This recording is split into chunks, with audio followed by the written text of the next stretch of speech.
Yo, it's Cass and Chris. We got you in the mix. Yeah. We say goodbye to the gloominess and the rain. Except for this week. Bright-eyed pupils when we peak the waves until we get sipping our local IPA. Not for another week. City built for leisure and play. Because we live in. Welcome back, my friends. Another edition of the Living in San Diego podcast, episode 258.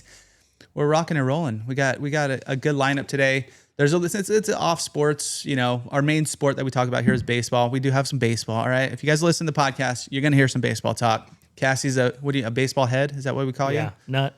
Yeah, I just listened to like 5 episodes of a Giants podcast yesterday. Okay, so that's a bit much. We're not getting that deep. They're only 30 minutes long, so it wasn't that bad. But yeah. There's also, I don't know if you watched last night, USA Uruguay had a. I think they say it Uruguay. Whatever that thing you just said.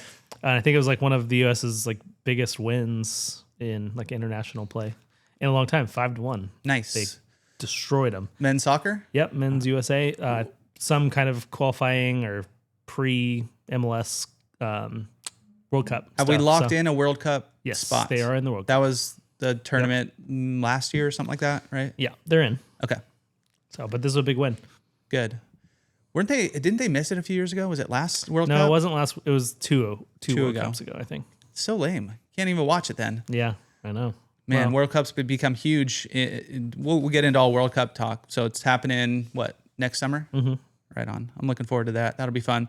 Agreed. I was just thinking World Cup before. I was actually in Italy when they won in 2005, 5, I guess. 2005 it must have been. But we watched a few as we were traveling around Europe and whatnot. We just did our little backpacking trip with my cousin. And so we watched, I think we were in Prague watching a few games. But anyways, we were in Italy when they won, but like we weren't watching the game. We were like on a bus tour or something. Like, you hear the whole town honking and everybody was going wild, and it was quite the atmosphere. But we didn't even watch the final game. It was just World Cup wasn't even on my radar when I was, I guess it was early 20s, something like that. When I was a teenager, I was on a ferry boat to Catalina for camp when the women won the World Cup. But they've done it a lot more than the men, though, so not as crazy. Yeah. Yeah, but now it's a big thing. So now we're gonna we'll get into all that. We're looking up tickets and stuff, and they were insanely expensive. But we'll cover that as we get closer. So, anyways, we got a good lineup today. We have weekends. We crushed that. We got some sports. Like I said, we got a little Padres, a little bit of sad news. We have a new to do and adieu. The adieu is not great, and it's long term, but there's a little surprise in there. So. Then we have our question for Cassidy. I didn't get a list today. One section I did add. Let me know if you guys want me to add it. I didn't because I couldn't find the gal this week, but local Instagram follow of the week. Nice. Because there was a gal. She keeps popping up on my feed, and it's she's North County somewhere, maybe Oceanside, but running around to all these different spots of like, kind of local icons and just kind of doing a little skit about it. She was over at Restaurant Row saying, "Don't take away Edwards." She was at Surf Bowl over in Oceanside saying whatever. It's kind of like comedy skits, comedy, not sketches, but like, comedy banter about it. So it's pretty funny. Well, I'll try to find her again. Maybe we'll get her on the podcast. That'd be fun. But that'd be cool. Anyways, we got a good lineup. So let's rock and roll. You got to keep me on time because I forgot my watch. Like I said, it's Wednesdays. So I did, I think I did core today. Take off the watch for that because I need a timer. Didn't work out. I did not remember it. So I'll get you a separate timer. Yeah. Well, I got a phone, but a good point. I rarely look at the time on there if I was looking at my wrist. But yeah, let's jump into weekends because that's what we always do. Let you guys know what we're doing what's going on in life, what we're exploring, what we're up to.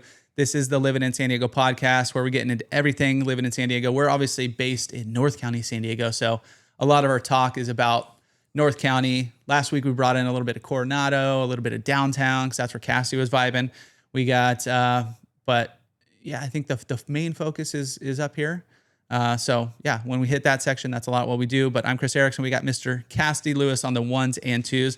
And I was thinking about maybe after we have our big planning meeting for next year, so that's in a few weeks, we kind of go over in our podcast, not over what we did in the meeting because that's work, that would bore people, but Just kind of like a little bit of backstory of us. I know we've done that in the past, but a little intro to Living in San Diego podcast as we go into the future. So, I think it'd be fun. Just kind of a little what's going on in the podcast land. What are the plans? Because that's one thing that we are going to cover in there going into the new year. But appreciate all you guys listening. If you ever need anything, hit us up. hello@livinginsandiego.com. LIVIN.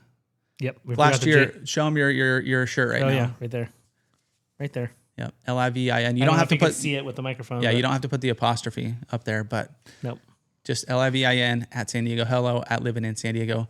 I'm working on a new one. I'm trying to figure out how to get podcast or something at Living in San Diego, just so it's a little easier. But how was the weekend, sir? You said you told me the whole thing that you did in 8 seconds, but well, it makes it a little more fun. We'll scoot back to Thursday because we podcasted Wednesday last week. Yep. Braden had his rec soccer playoff game under the lights on the big pretty field at Hilltop in San Alejo. Super fun, super exciting. They won 4-0. The boys were pumped. What size field is that up there? The field can go 9v9, yeah, okay. But they play 7v7. But the field's big enough, or the grass part's big enough for 9v9. So super fun, and then we went straight down and had the pizza party. Better to have it right after a playoff win because the next team we play is the 1 seed. So yeah, not super hopeful, and who knows if it'll even happen. Like it's supposed to be tomorrow night, Thursday night, but that shows rain again. So you think they extend it, or they go to they make you play on Thanksgiving, well, I think or they just go? It's a draw on if they can't get it in Saturday, and I think they found a turf option. It's a wash, and they just the team with the best regular season record gets to move on to the championship tournament. So there's another tournament post this. Yeah, we didn't know that Louise, what do you guys sign up for? When Cam won, I guess it was like 4 years ago now, 4 years ago now. Cam's team won the championship, and we're all on 2 games in a row. Both of them went extra time or overtime, and then the last one went to PKs. And we're all like, saying goodbye. We'll never see you again. And like 2 days later, we get a text from the manager or the coach saying, "Oh, by the way, we're playing in a tournament in 2 weeks." You're like, okay, sounds good. So it was a quick goodbye. But anyway, super fun. And then other than that, the weekend was pretty quiet just because all sports got canceled, which was soccer, baseball, and baseball. And so we just did a lot of hanging out in the rain.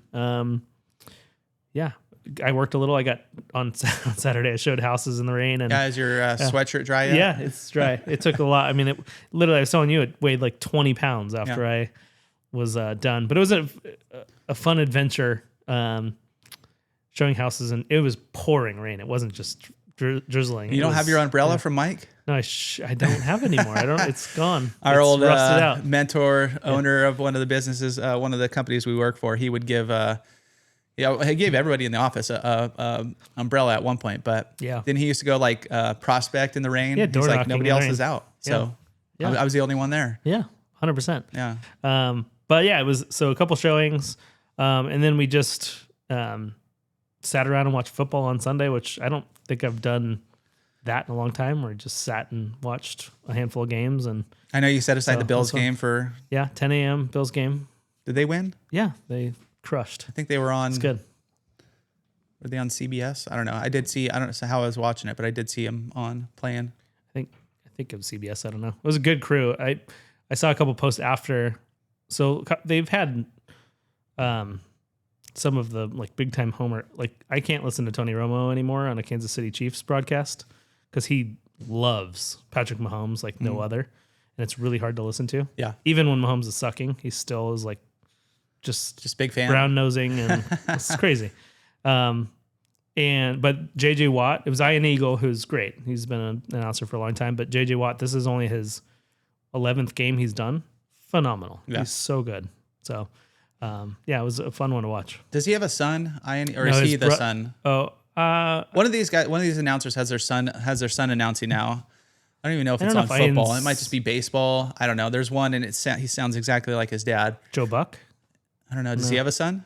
No, his dad. His dad was an announcer for a long time. No, but it's like a young kid because you hear his voice. You hear his voice, and then they, when they show the booth every now and again, he's in there.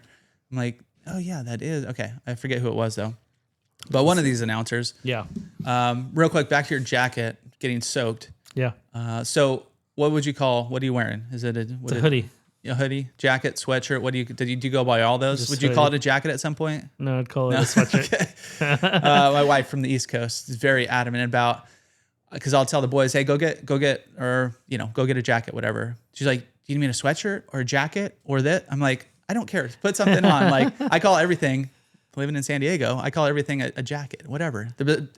We don't actually, most everything we wear out here is hoodies or sweatshirts or something like that. We have to be very specific with our kids. So Yeah. it's go get a hoodie if it's cold out.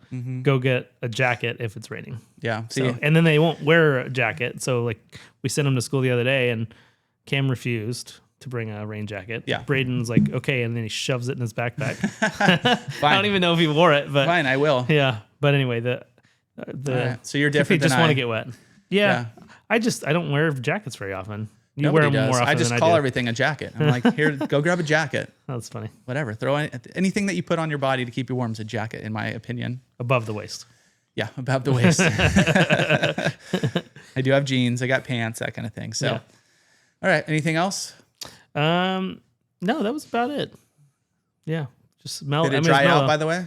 Yeah. Okay. Yeah. It was, it was just a mellow weekend. It was fun. Good. I mean, it's a bummer to miss the sports, but it was fun. Good. And we'll have a report from Cassidy. We'll be off next week, but we'll have a report from Cassidy, his travel adventures. Yeah. Where are you going? Florida. Florida. We're going to I guess it would be southwest part of Florida. It's off of Fort Myers. Southwest. So on the Gulf of America side. The Gulf of America. or whatever it's called now. Yeah, I think it changed names. I think you can do whatever you want. So. But yeah, it's going to be renting a boat for a day. My mom's got all these reservations. We're having Thanksgiving dinner out, which is odd. So instead Where are of you cooking going out? in some place, if you Google it, it looks like it could be like an adult Chuck E. Cheese. It's called the Bubble Room, and if you Google a picture, it's like 8,000 different colors on the exterior. Google it real quick. Let me see. What's it called? Bubble Room Restaurant. Bubble Oh, Room. here I have it pulled up for you. Look at this place. Here I can show. Yeah, you can kind of see it on there. A little Bubble bit. Same right here. Room. Is it in Captiva? Yeah. Let's see. Just scroll down a little bit and it shows the building. The Bubble Room. A video. Yeah, it's like a carnival. It's like a candy. visit One of those cherry candy canes. Yeah. The ones that have all the different colors. Yeah. Yeah, it's wild looking. So what is it? What kind of restaurant? No, I think it's just like a normal restaurant in Florida, which is like seafood and stuff, but they have a full Thanksgiving menu. Yeah. For Thanksgiving. So it should be fun. All right. Yeah. Going out, huh? Guess it's easier than getting a whole turkey, and who knows what they have like cooking utensils and stuff wise at the house we're staying at. So we'll see. All right. That'll be fun. We'll have the report next week. All right. My weekends. Let's see here. Yeah. Rain, but I love going out in the rain. We do try to. My cousin lives up by you, and he always brings his boys out and brings them to the trails. And I always see him post on Instagram. They're jumping in mud puddles and just doing that kind of thing. He's got 3 boys, and his little baby wasn't out, little girl. But anyways, jumping out there, just getting dirty. Get back and strip out in the van and just cruise home in your skivvies and take a shower when you get home. Kind of that old school, having fun in the rain, jumping in mud. We didn't go that far. We just built boats, little foil boats, and had fun in the gutter. Nice. Yeah, that's good times too. Love that. I used to love that as growing up. I liked it in creeks back in the day, like camping. Yeah, we didn't really have any creeks. I don't remember any creeks. The camping places we went didn't have creeks. They had lakes, or ponds, that kind of thing. Mm-hmm. Boats don't do so well. No, you don't get them back. Yeah. On a pond. But we lost a few boats. Last time we lost a few Lego guys we had in the boats, but this time it was strictly boats. And it's weird. It's, we have different stretches of area we go, but it's like 100-yard section, and just the boys just loved going back, going back. They couldn't do it for hours. They just loved it. So anyways, did that a little bit. We did actually came here to our home studios in Bermuda Club, hit the simulators, did a little bit of nice. zombie dodgeball. a little bit of a Connect Four is pretty fun on there. Nice. What else do we have? I tried to play a golf game, but everybody hated it. So we played, I got through one hit and everybody was like, boo. So turn that off. But it was funny. I still found a spot. It was 11, I booked it at 10:30, came in here at 11, and it was kind of maybe rainy day, maybe not. Ended up not raining that much on Sunday. But I mentioned it to Julie and she's like, yeah, that's a good idea. Go see, if moms were in charge of it, because it's mostly gentlemen in here, there'd be no spots, because they'd book it right away. But there was plenty of spots. So, I mean, somebody had it booked all afternoon, but other than that, there's, last minute booking. You wouldn't find that if the moms ran the joint. They would be here all the time.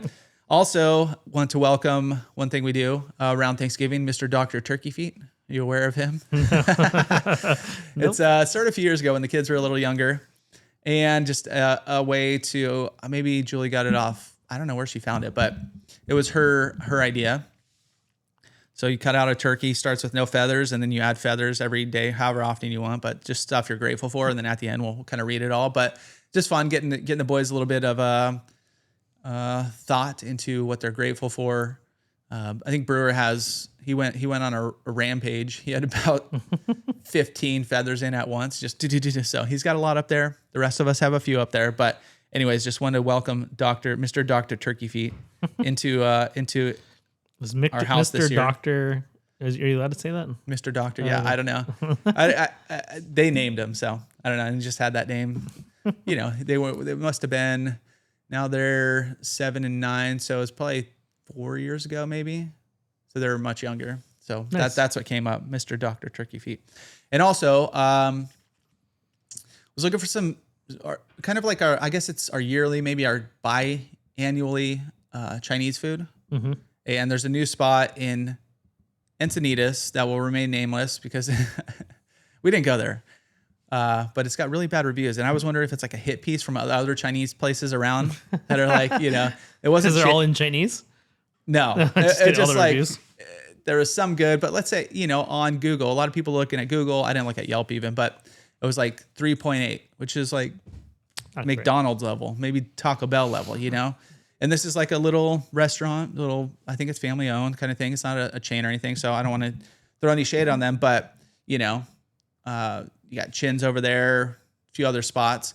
It wasn't that spot, but Chin's Szechuan, San Diego based, I believe. I think so, San Diego-ish chain. So it wasn't them. But anyways, ended up finding a newer spot. Oh, not newer for me, by Gelson's over in Carlsbad. Oh. It's called the Red Dragon Asian Bistro, maybe something like that. Oh. Cool little spot. There's nothing else open in this lot because they have Broken Yolk there. They have Starbucks. They have a few other places in there, but it's nighttime, so all those places are closed, right? Mm-hmm. Cool little small. I think they probably had about 6 or 7 2-tops and then 2 4-tops. So pretty small little restaurant. Kitchen probably took up. It's just an open kitchen. Took up most of the entire restaurant, but the gal running, I'm assuming she was the owner, was back there, super nice, like running the joint, just being the lead up there, letting everything was going smooth. Make sure you have this, make sure you have that. So ended up getting the food. It was pretty good too. So I'll go back. And we saw last time we ordered Chinese food was early January. So now we're mid-November. So like I said, it's like a yearly, maybe twice yearly. Are you guys Chinese food folk? Yeah, I don't remember the last time we went out to Chinese food though. Like your place closed down, unfortunately. Yeah, our place, but we always got that to go too. I think I only ate there once. Yeah, we didn't eat there. Yeah. This is to go. Oh, you got to go also. Yeah. So we, we do it every now and then. But we nowadays we do a lot of like DoorDash, Chinese. What's it called? Chinese Fusion or something like that. Is a Chinese restaurant I think in San Marcos. Or China Fusion, maybe. I think that's where we got it too last time. Yeah, it was because there. No, I think there's one in La Costa too. I think it's Costa. That's where it is. Yeah, I think that's where we got. But I think there might be 2 of them. Don't quote me on that. Okay. But yeah, they have good food. Like it's but I just like kind of going back to when we lived in San Francisco. Like we always got Chinese to go food, even when we picked up, and every time we'd pick up, there'd be like nobody in the restaurant. Yeah, but the restaurant we went to closed. It was so good. Is it like how they like their Mexican food up there is subpar to ours? Is that the same for the Chinese food? Like their Chinese foods, ours is subpar to theirs? we're talking like American. We're not like dim sum or any of the, those solid spots. We're just like to go Chinese food. Yeah. I think that Frank's or Chinatown, Frank's, yeah, the old one that we liked in Leucadia, I think was pretty much equal to what we would get in San Francisco, but like the one, like kind of the chainy ones here, I don't think are up to that standard. The one we always went to, and it's so funny because we'd have to order, or because it was before like programming numbers into your phone was easy and all that. Yeah. So we'd have to call 411 every time to call and get the number for for Ho's Chinese food. Where was that? In San Francisco. It was on SF, on what street was it on? Van Ness, on the one of the main drags. Yeah. And they're like, how do you spell that? I'm like, jeez, I'm gonna do this again. But literally, every time we went in there to pick up food, it'd be like the kids of the owners doing their homework at a big table. Yeah. And that's it. Yeah. But the food was so good. Yeah, I think to go is the way, like most people, there was only, out of all these tables, I mean, I guess it was a little early too. It was probably 5:30 or 6. Most folk probably go out a little bit later than that. I think there was only 2 tables that were actually eating in. Everybody else, but it was, busy. They were just pumping out stuff. People were running in, DoorDash, other people picking up. So there's definitely quite the flow, but I think it's probably why they have a small dining room, because it's mostly to go. Yeah. There's probably something to be said for like super fresh, like right off the grill Chinese food too. Like where we'd never eat that because it's always to go. Yeah. Yeah. It was, I guess we got it to go. So it wasn't 100% fresh, but I picked it up, got it to the house. So we ate within like 15 minutes, but ended up going with once again, everything fried. Crispy beef. Okay. I've never had that. Did a honey sesame chicken. Did a fried rice. Nice. Veggie fried rice, and then some lumpia. So not just Chinese, it's a little bit of other Asian. I think lumpia is maybe Filipino or something. I think so. I love my mom used to have somebody at work who made some lumpia. So good. What is that? It's kind of like a little taquito looking thing, much smaller, filled. It's basically like, it's not a tortilla though. It's like a little wrap, like a wonton wrap or something like that. This one was filled with maybe some pork and shrimp, I believe. Okay. Or maybe one or the other. I forget. But anyways, just some filling inside there. Yeah. Then just fry it. Sweet little dipping sauce. It's pretty good. Nice. Yeah. Anyways, give a shout out to the Red Dragon over in Carlsbad. Good spot. If you're looking for some Chinese food to go, I'd hit them up. Very if cool. you're in the area. So, all right. That was what we got on Sunday or Saturday night. That was the big hit. Thanks for the reminder. Yeah. We got Pelly's to go. Pelly's on to go Saturday night. What do you get to go from Pelly's? Chowder. Chowder. Yeah, and you can have it if you get it to go. We did chowder and bread bowl for me, Chelsea, and Cam, and they like give you the bread bowl in a box, and they give you the chowder in a container, and you just take it home and heat it up, and it was delicious. Got Braden, he's not a huge chowder fan, so we got him just a small little piece of ahi or not mahi, grilled it up for him. Nice. So yeah, it was really good. So nice. Pelly's, I always forget about Pelly's. I was gonna say, how do you even bring that around to think about that one? Well, that's not even near you. Well, I was freezing after my showings on Saturday, and I was like texting with Chelsea, like, what should we do tonight? We can pick up groceries, blah blah blah. And I'm like, you know what sounds great is chowder. And we used to, when we lived in Aviara, we'd get Pelly's not often, but maybe every couple of weeks. Either like pick up fish to cook or make tacos or something like that. But their little fish market's great. All the fish look so good. The mahi, the Bray head was super good and fresh, and the chowder was delicious. Yeah, they have a bigger dining room than I remember too. So like, there's a bunch of people. I've never been in there. Yeah, there's a bunch of people. I don't think I've ever eaten there actually. Crazy. You gotta go try it. That's next on your list. Yeah. But there was a bunch of people. Like the dining room was like mostly full when I was in there lunchtime on, or a little after lunchtime on Saturday. So all right, shout out to Pelly's. Yeah, it was really good. Very nice. All right, let's get into a little bit of sports. All right, first off, you found out some sad news that just happened today. So you want to give him a shout out? Yep. Randy Jones passed away at the age of 75. He was really fun to listen to when he was on. I know he was on the broadcast group for a while. Old-timey pitcher. What did we say? Junk man? The junk man, maybe? Yeah. I never knew that nickname until today. Yeah.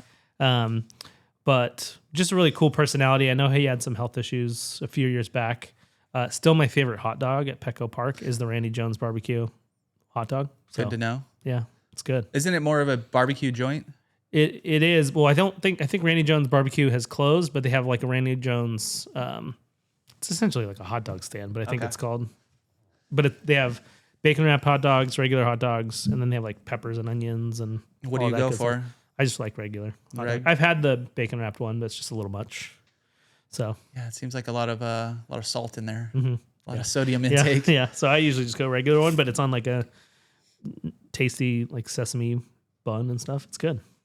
It's not like the small ballpark dog. It's like a meal. Gotcha. And a hot dog. Nice. Well, shout out to Randy Jones. Hopefully his, I think, if you guys want to remember him, go grab a hot dog down at Petco. I'm sure we'll hear about him all next year too. Yeah. As during the, he's the a big games enough and one where whatnot, they so. might have like a patch or something like that for him. Yeah. I mean, I don't think he was like this monumental player. It's kind of before our time anyway, but I know he was big in the Padres organization, was announcer or like color guy for a long time. And I think just around a lot. Yeah. So in other Padres news, what's their biggest need, do you think? Especially after what just happened. Do you know? I'll tell you. Pitching. Yeah.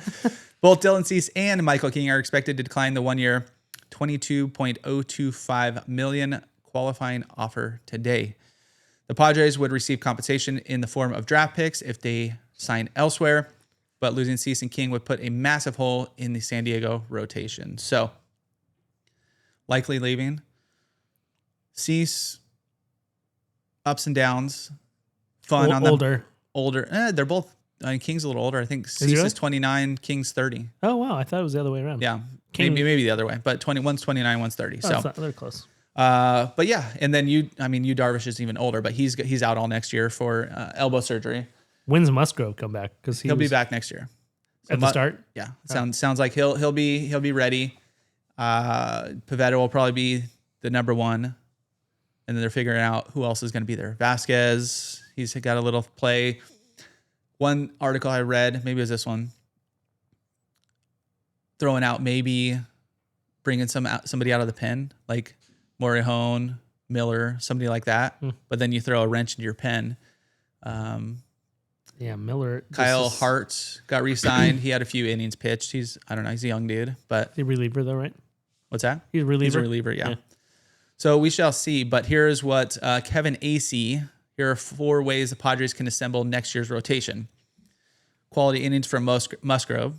So he underwent Tommy John in October 2024 and mostly built his way back already. So sounds like he should be good.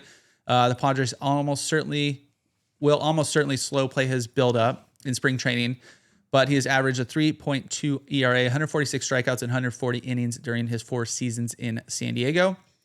Number 2, find the next Nick Pivetta or Seth Lugo or Michael Wacha. So basically go out and find somebody. That's an easy way to fill it, right? Without like a spending, $150 million. Yeah, they locked him down. So Pivetta's on a 4-year, $55 million contract. And if he continues to pitch the way he did, that sounds like quite a deal. I read what the qualifying offer is. So you offer, it's like the average of the top 125 earners, and you offer it as a 1-year contract. It's almost like a franchise tag in the NFL. Yeah. Except for it doesn't lock them in, but it's like that same dollar amount. Yeah, but if you offer them to them and they don't get it, you get draft picks. Draft picks, yeah. That's the reason to offer a qualified offer. Yeah, and who draft picks? It shoots It's you in not the same draft as Yeah. like NFL, right? Yeah. It shoots you in the foot when somebody accepts one. Like Jock Peterson accepted the qualifying offer for the Giants. Like 3 years ago for the Giants, he accepted and was like, "Man, I think they were just trying to get a draft pick and get you out of here, dude."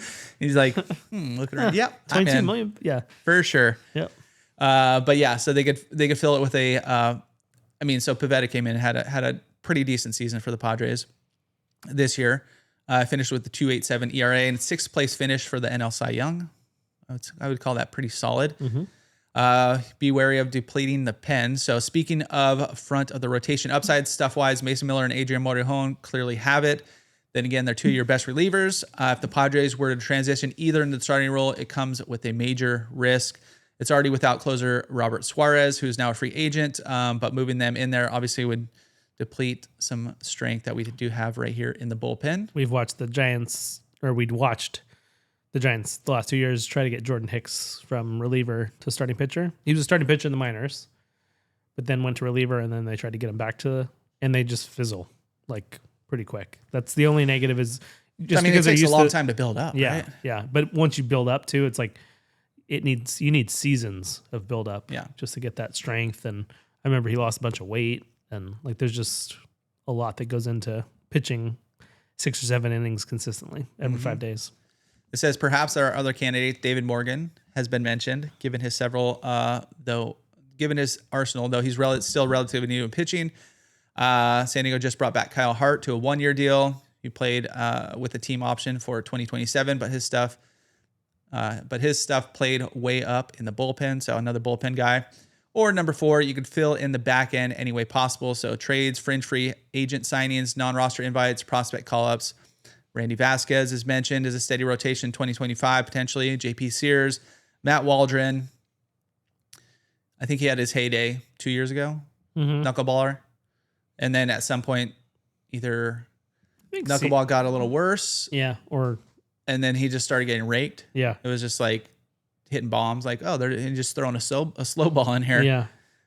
You have Steven Kolek, Ryan Berger. Oh, they were traded. Sorry. So Ryan Berger, I think would have been a good one. But anyways, can the Padres get a breakthrough season from right-hander Miguel Mendez, their number 5 prospect? Can they use some lower level pieces to find a more big league ready option in the trade? Can they produce a viable rotation piece out of a cheaper free agent or a non-roster invitee in spring training?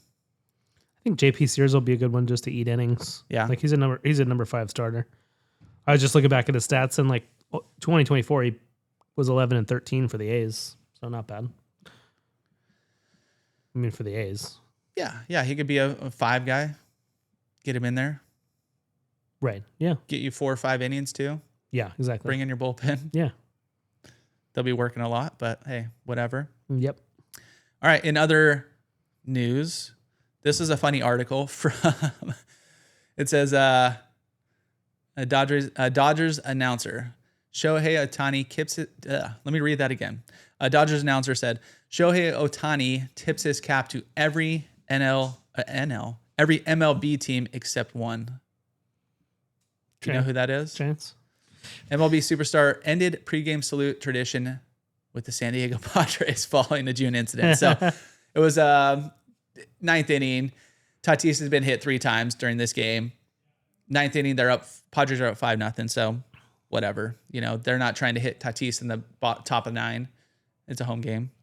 Then Schilt threw at him with Suarez, a 99-mile-an-hour fastball to the middle of the back. Cleared the benches. Ohtani's like, I'm Remember good. the sound he made? Did he? I don't. It was audible. Yeah.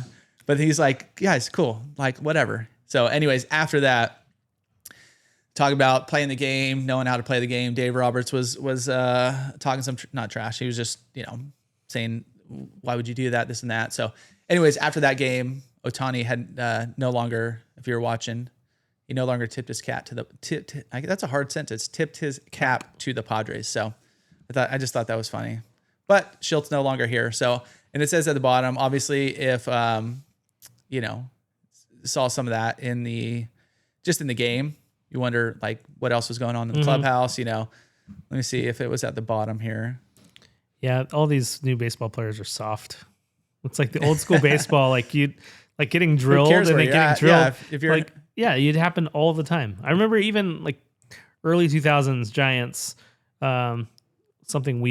Jeff Weaver for the Dodgers would consistently drill our guys. Where was Jared? And, in Anaheim or something? Yeah, but he was younger than Jeff. But he would like consistently like drill guys on purpose, smile, and then he'd get drilled because he was still pitchers were still hitting. Yeah, he had a little more. It was a little more repercussion in that day. The Giants announcer Mike Krukow is adamant that having pitchers not hit is bad for the game because pitchers feel free to pitch inside because there's no repercussions for them if they drill somebody. They'll just throw at your guys. Yeah, but it's way different when they throw at your guys versus throw at you. Yeah. As a pitcher, especially. I don't know, but what do you think? I think I didn't like. I used to like the the strategy. Yeah, I loved it. Having the pitcher in the lineup, especially as you come later into games. Like, dude, if they get a You love hit, it. sometimes you're like, oh, dude, that was awesome. But just watching them flail out balls up there, it just looks ugly. I think the DH is way better now after a few years into it. Yeah. What do you think? I still miss the strategy of it. I like the game now. It's fine. But I miss the strategy of it. Yes. Were you like, oh crap, the pitcher's coming up when it's like, when they're announcing the next 3 batters up, you're like, oh man, the pitcher's batting second. Yeah.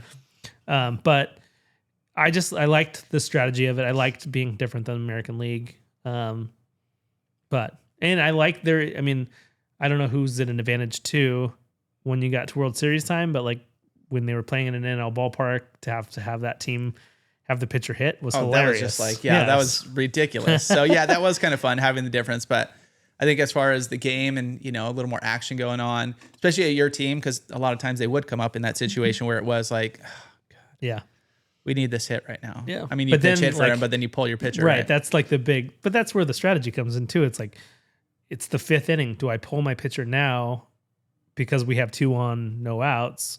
Or do I have him strike out on purpose or try to squeeze play? Or like there was just Butcher weird, Boy or something. Like pitchers growing up, they're them and shortstops are like the studs of the team, right? So they're cranking balls, they're hitting, Yeah. They're the ones pitching, hitting home runs, doing everything, right? Stealing bases. Yeah. And now I guess there's only one, Ohtani, right? I guess he doesn't play defense that much. I mean, he pitching, doesn't ever play defense other than pitching.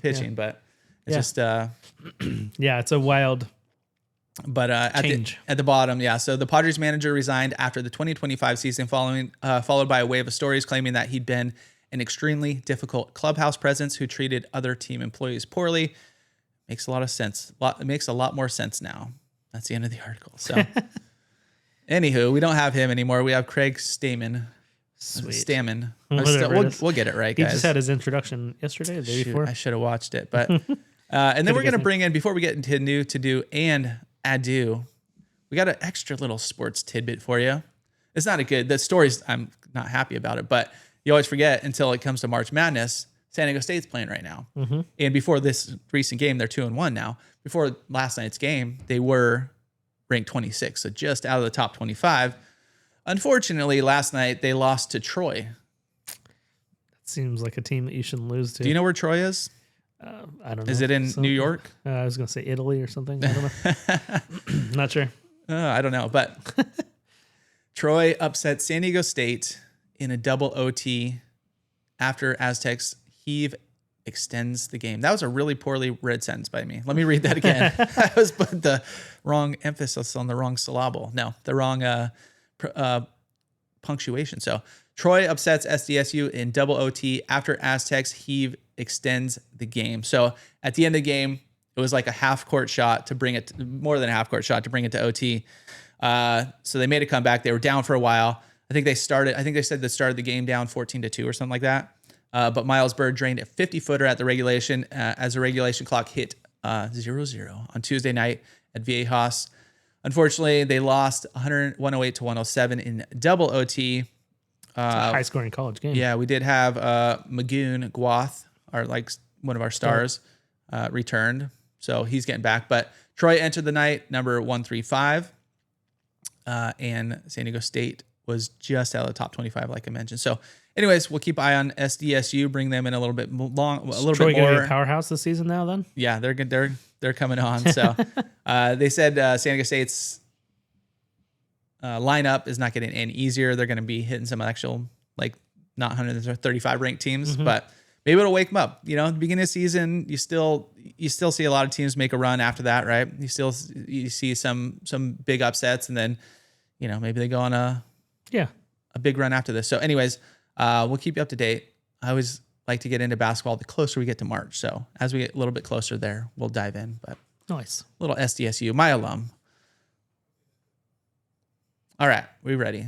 Yes. New, to do, and adieu. Stay tuned for the adieu because it's a big one. It's a big one. All right, first off, new. This is good for you. Not good for you. I guess it's good for you. It's just one of your spots. So you'll be happy. Coming new expanding in San Diego, Copper King's Burger is returning to Oceanside with a new full-scale restaurant, bar, and production kitchen. So Copper King's Burgers is officially headed back to where it all began. The beloved Smashburger outfit is opening its second brick-and-mortar restaurant at the former Northern Pine Brewing Space in Oceanside, a milestone the team is calling a long-awaited homecoming.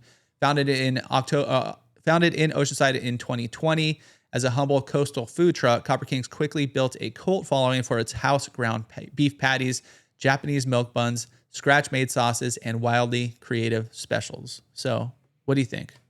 Sounds cool. Yeah. No, I love Copper King's.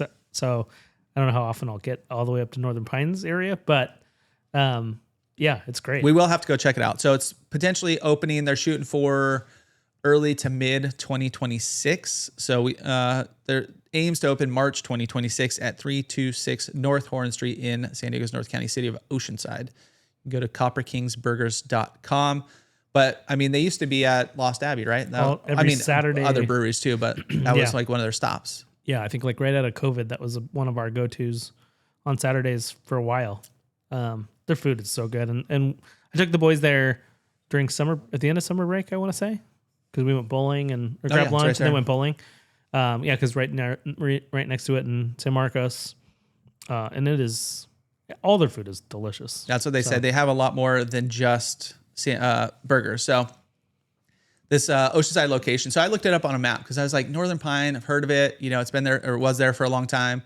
Not a long time, but it was there for enough time. We mentioned it before. It was Beer of the Week in our past podcast. Do you know where it is? Have you seen the location? It's kind of like central, more central. It's like right off Mission. So instead of going right to like Laurel, you would go left to so it's still like across the freeway, Oh. or not left. I guess it wraps around that exit. But and then there's like a Walmart right there. And I was looking on, I was like, I don't think I've ever been that way on Mission, like going towards the beach, like getting off the freeway and going that way. I mean, I have to at some point, but it's kind of like right behind there. It's like one block off of that. Interesting. Yeah, it's a cool little building. They have outdoor space, big, you know, I don't know, the outside will probably be repainted, but the outside's all painted right now. They have a big old bar. You know, I think it's gonna be awesome. Rad. It's kind of looks similar. It reminds me a little bit of like Heritage, kind of that space, you know, big open. But it's going to be their central production kitchen as well. So they're going to plan to bake all its buns in-house, make its own cheese and bacon, grind its meat on site, further deepening the brand's reputation for doing everything from scratch. Now that's a lot of scratch. Dedication. That's dedication. That's probably why they're so good, right? Gotta get them on diners, drive-ins, and dives. We probably already were at some point. Maybe. You should go as Guy Fieri for like your old hair, like hair. when you were. I can't grow that much Didn't hair you have anymore. like bleached hair in 100%. high school? Yeah. Do a little. I don't have enough hair the left. goatee. You could bleach that. Do it. All right. That's your next Halloween outfit. No, thank you. Diners, drive-ins, and dives. I do love Guy Fieri though. Yeah. A lot. Yeah. Just the other day, the boys were doing something. Maybe they're getting ready for bed or something like that. And I was downstairs. Not very often do I have the TV to myself. Yeah. I'm like, diners, drive-ins, and dives. That sounds really fun. What's his catchphrase? Doesn't he have a catchphrase? He's got a couple, but he's like, you could eat it with this flip-flop or whatever. Or I don't know. There's a handful of them. All right. So it's not just burgers, but they're standout items like the Western, a double patty smash burger stacked with house-made cheese, bacon, onion rings, pickles, and tangy Carolina-style barbecue sauce on their signature milk bun, which is praised as one of the top burgers in the entire region. The menu goes far beyond classics with fan favorites like the goat, topped with fried herbed goat cheese and house-cured bacon, the pastrami mommy, piled high with Swiss and tangy mustard aioli, the shitake's all that, loaded with Swiss and mushroom chicken or chili aioli, and the nostalgic chili burger smothered in house-made chili. But they got, like you said, they got other stuff. They got a Reuben, they got pastrami, they got tots, they got Chesapeake-style shrimp cake sandwich. They have foul play chicken sandwich. So a lot of other, think of them just as Copper King's burgers, but a lot more than that. The Western bacon, do you remember you know what restaurant makes that? Or Carl's Jr.? Carl's Jr., yeah. It brought back memories back going to San Marcos High School, right across the street. It's not there anymore, but Carl's Jr., we used to go there. It must have been between, because it was a closed campus, so it must have been between if we had a little time before football practice or something. I forget, because we were there quite a bit. But that was my go-to, Western bacon cheeseburger.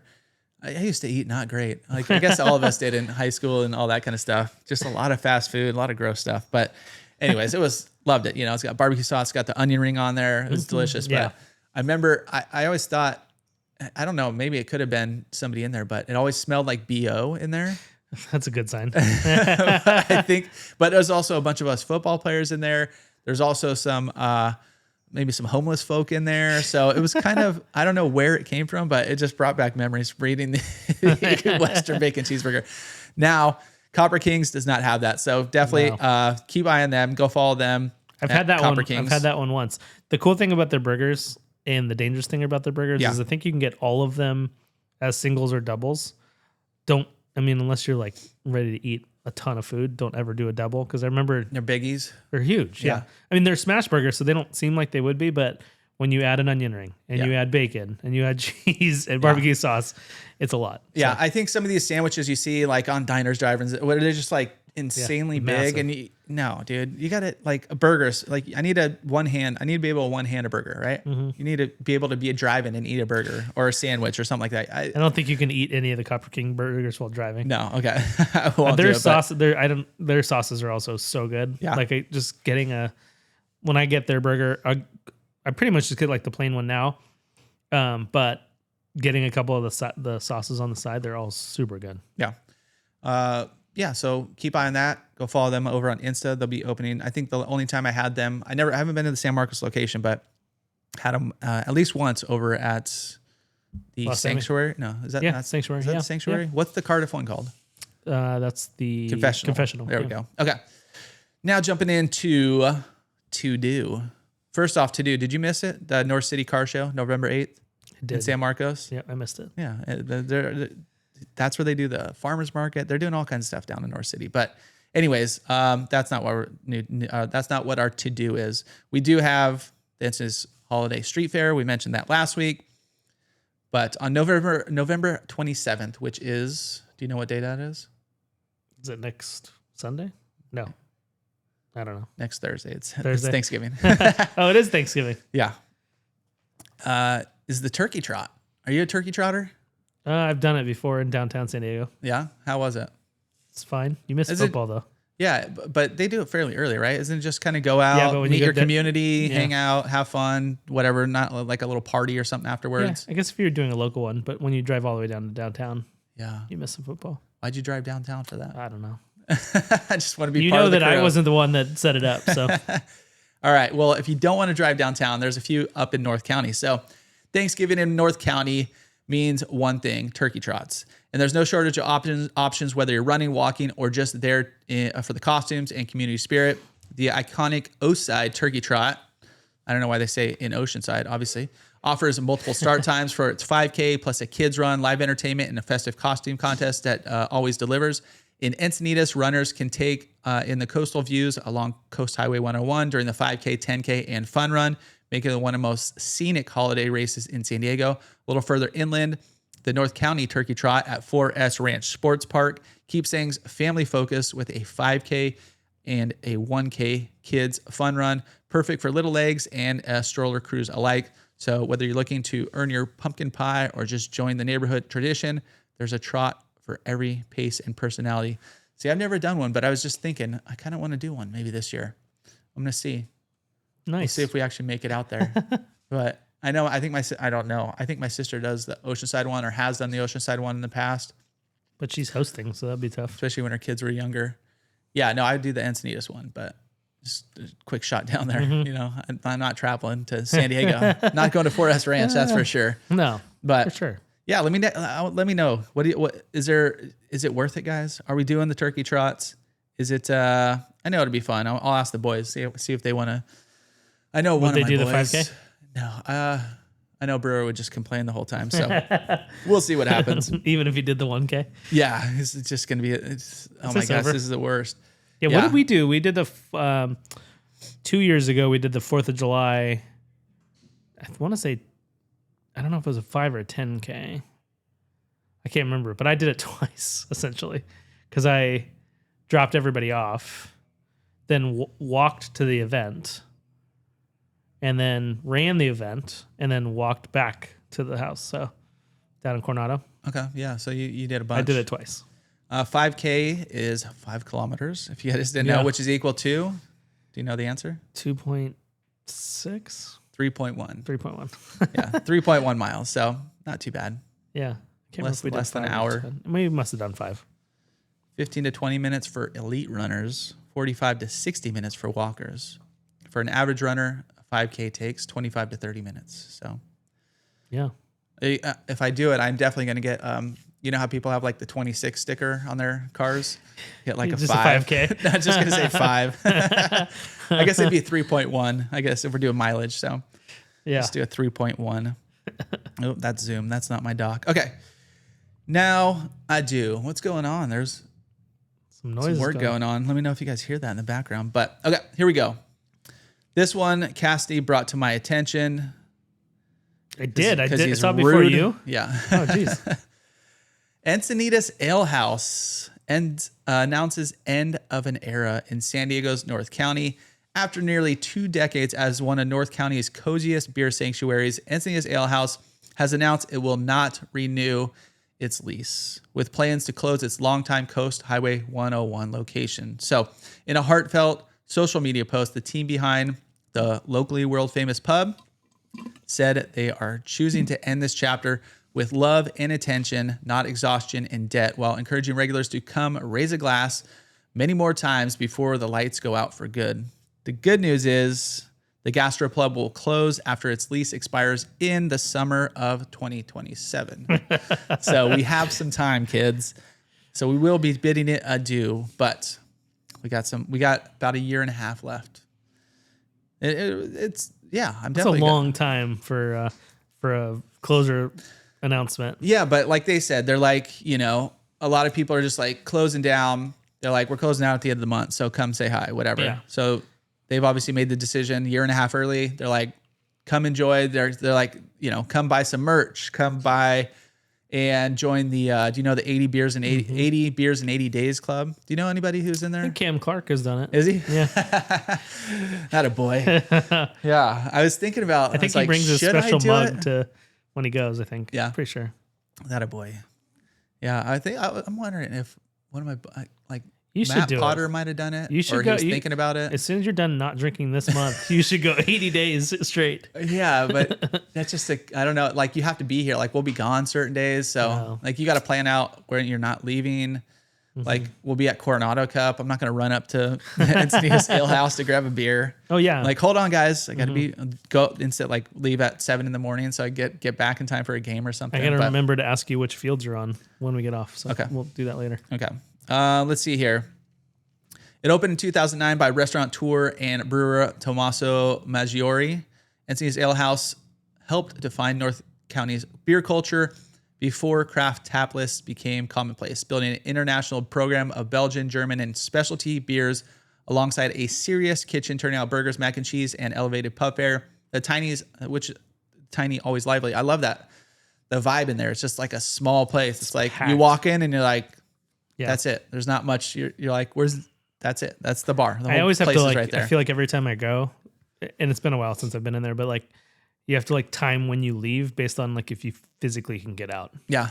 Yeah. Like, are there are the people behind you still sitting in their chairs or like Yeah, it's been a while since I've been there. I went there a handful of times when we first moved up to Encinitas and before kids and, just somewhere to go. It was, it was before BTR was there too. Now I'm spoiled, so I just go to BTR. But I love the vibe of that spot. It's awesome, small, quaint, tight. food's good. I think it's the same bartender. It's there every single time I'm there. Good food. Yeah. So anyways, if you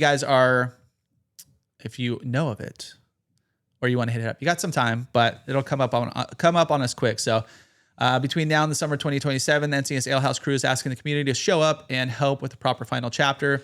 Grab one more burger, joining and finishing the the 80 beers in 80 days club, picking up merch and gift cards. And gift cards, I don't know. Like here's your gift card. That's a risk. I'm gonna get you a gift card like that summer. Be like, here you go. You gotta go. Oh, sorry, they closed. And most importantly, supporting the long serving staff who have helped shape the bar's personality as much as the vintage tap handles and crowded chalkboards. Although the Encinitas address will eventually go dark, it's not a full goodbye. The heart of the business has always already expanded north to Carlsbad Brewing Company.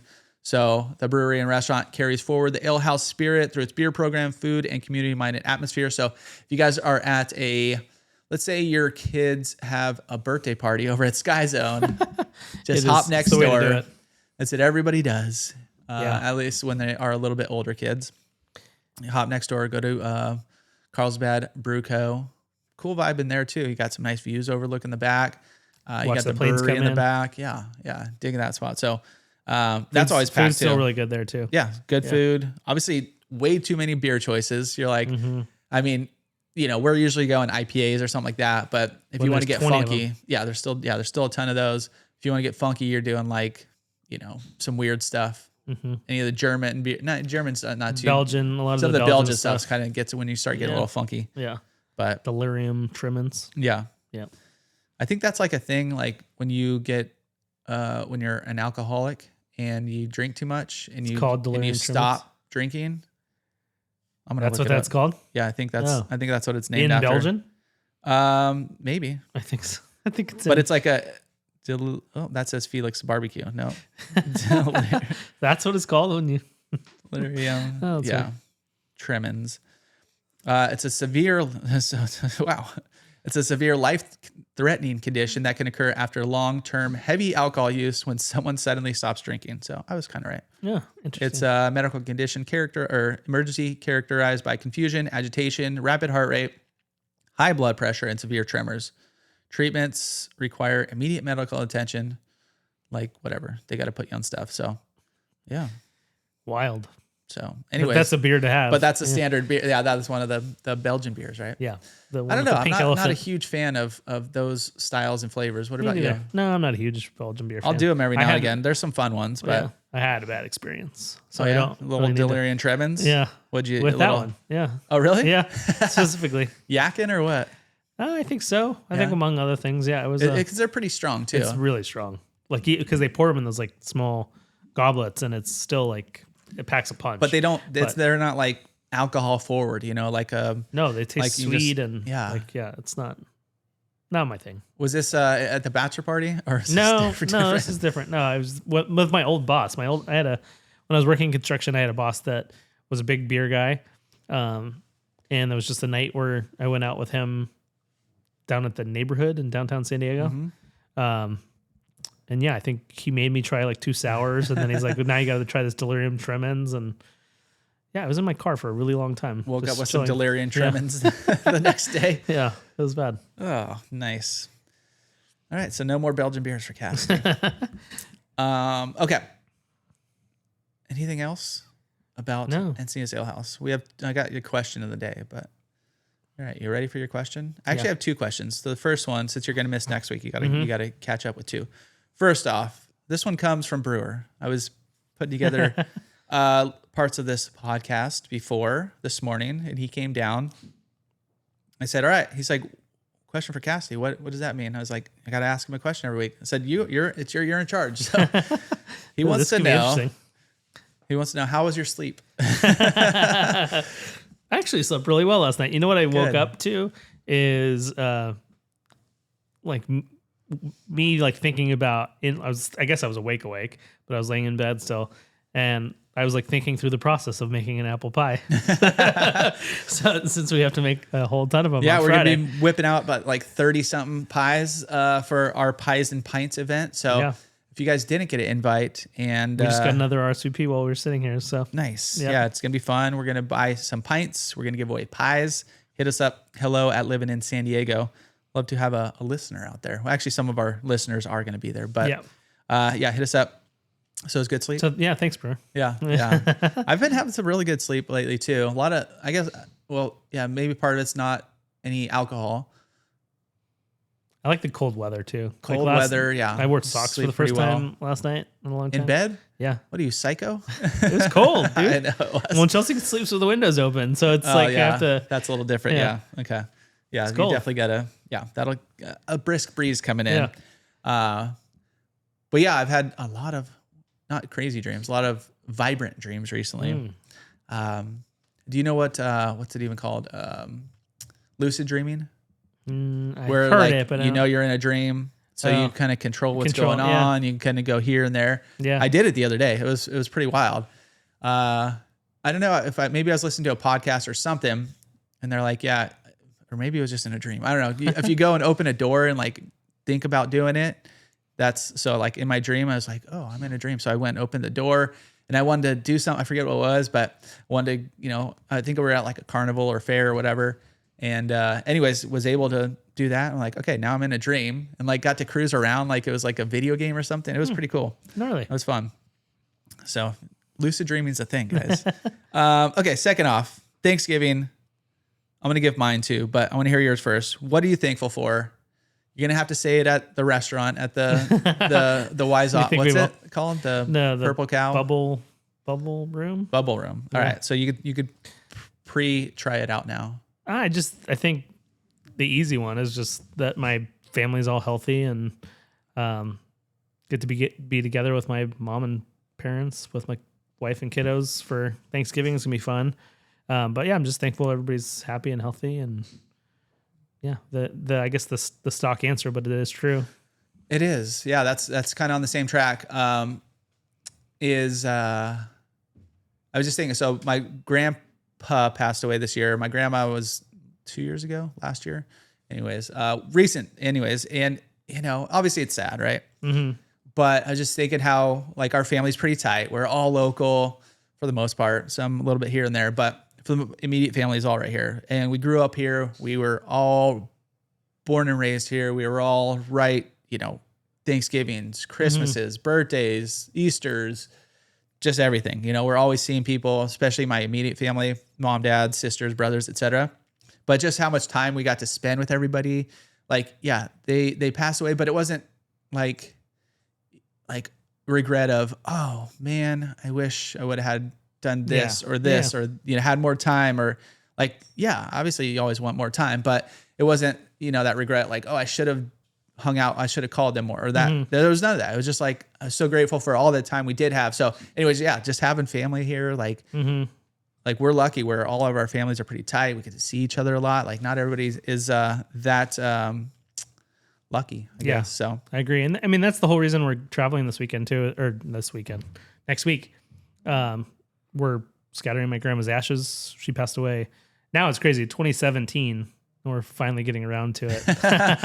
But this trip was also supposed to happen like 2 years. Yeah. What are you doing? Yeah. This trip was supposed to happen 2 years ago, but my mom's had a bunch of health stuff in the last couple of years. So the fact that she's able to, which is part of the cool thing that she's able. And we're going to a place that I haven't been. I spent a month to 2 months every year in this part of Florida. Sanibel, but Captiva and Sanibel are like islands that are connected kind of. I think maybe connected by a causeway.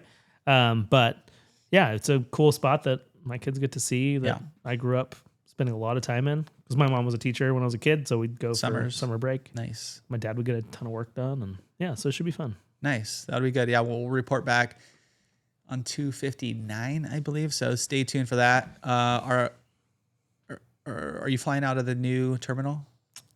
Couldn't tell you. Okay. Well, if you are, you'll report back. What time do you fly?